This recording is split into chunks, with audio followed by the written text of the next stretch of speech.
អស់រយៈពេល1512ថ្ងៃទីបំផុតថ្ងៃនេះ Povius បានចាញ់ជាមួយនឹង skin Starlight របស់ខ្លួនហើយអូយ Steel មកអញ្ចឹងអ្នកដែលលេង Povius តាំងពីដើមមកទីបំផុតថ្ងៃនេះបានលេងជាមួយនឹង skin ថ្មីរបស់ Povius ហើយបន្ទាប់ពីរងចាំអស់រយៈពេល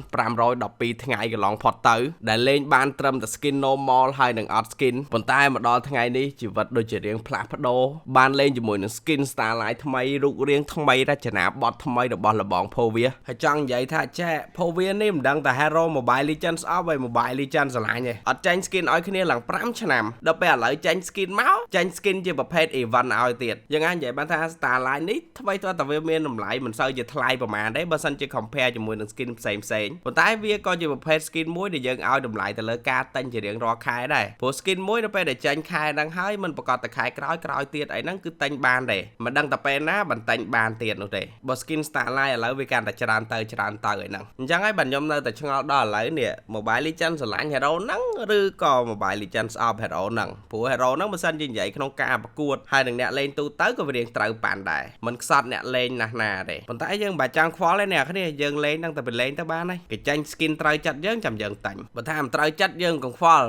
មិនអញ្ចឹងអីប៉ុន្តែសម្រាប់ខ្ញុំ skin Povius នេះសុំតាញ់មុនគេ